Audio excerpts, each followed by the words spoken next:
Hello friends, welcome back to my channel. তো বন্ধুরা, এখন আমরা যে বিষয়টা নিয়ে কথা বলবো খুবই সেন্সিটিভ একটা বিষয় এই সময় দাঁড়িয়ে। তোমরা সকলেই জানো যে আমাদের রকিং স্টার ইয়াশের আপকামিং ছবি টক্সিক মুক্তি পেতে চলেছে, এবং টক্সিকের রিসেন্টলি একটা টিজার আমরা দেখেছি, যেটা 2 মিনিটের প্রায় একটা টিজার ছিল, যেখানে টিজারের একদম শেষে রকিং স্টার ইয়াসকে আমরা ক্লিন সেভ লুকে দেখতে পেয়েছি বহু বছর পরে। ঠিক আছে, প্রায় 7-8 বছর পরে আমাদের ইয়াশকে আমরা ক্লিন সেভ লুকে দেখতে পেয়েছি, কিন্তু এটা অনেকে মেনে নিতে পারছে না। ঠিক আছে, rocking star yes clean save লুকে কেউ মেনে নিতে পারছে না। ঠিক আছে, মানে একটা রীতিমতো সোশ্যাল মিডিয়াতে আমরা দেখতে পাচ্ছি একটা নেগেটিভিটি চলছে, একটা ব্যঙ্গ করা হচ্ছে বিষয়টাকে নিয়ে। ঠিক আছে, বাজে কমেন্ট করা হচ্ছে। ঠিক আছে, সত্যি বলতে আমারও কিন্তু এই বিষয়টা ভালো লাগেনি, মানে রকিং স্টার ইয়াসকে ক্লিন সেভ লুকে খুব একটা ভালো লাগছে না। ঠিক আছে, এরকম অনেক অ্যাক্টর রয়েছে যাদেরকে ক্লিন সেভ লুকে অত ভালো লাগে না, বিয়ার্ড লুকেই বেশি ভালো লাগে।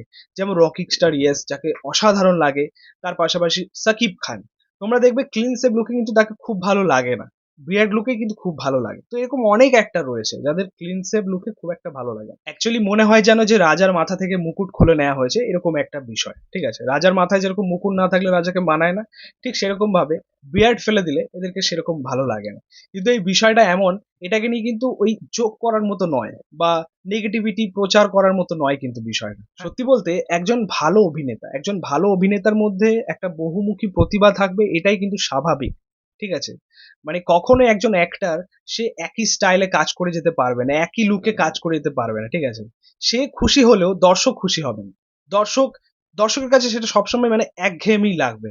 ঠিক আছে, এই যে ধরো 7-8 বছর ধরেই আমরা রকিং স্টার ইয়েসকে একই বিয়ার্ড লুকে দেখতে পাচ্ছি।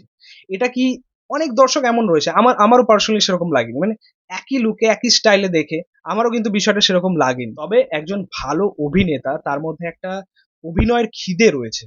ঠিক আছে, সে নিজেকে অন্যভাবে বারবার আনার চেষ্টা করছে, এটাকে সাপোর্ট করা উচিত। ঠিক আছে, দেখো একজন ভালো অভিনেতা কিন্তু তার কাজের মধ্যে তোমরা দেখবে সময়ের সাথে সাথে আর কি তার কাজের মধ্যে অনেক চেঞ্জেস দেখা যায়, একটা ভিন্নতা দেখা যায়, একটা মানে একটা উন্নতি দেখা যায়। ঠিক আছে, সেটা রকিং স্টার ইয়াসের মধ্যে আছে।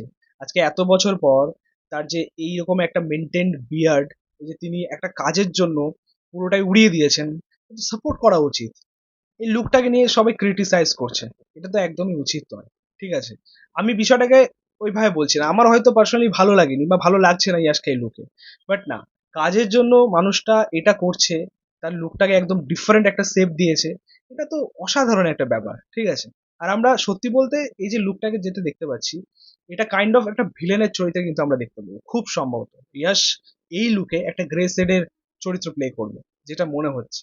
ঠিক আছে, তা মানুষটা কিন্তু পরিশ্রম করছে তুই বলতে, তার ফ্যান্সরাও হয়তো এই বিয়ার্ড উইদাউট বিয়ার্ড লুকে মেনে নিতে পারছে না কেউ, ওই ক্লিন শেপটায়। ঠিক আছে, বাট এই কাজটার জন্য মানুষটা নিজের কাজের জন্য যে এত বড় একটা স্যাক্রিফাইস করেছে, এটা সবসময় তাকে স্যালুট জানানো উচিত।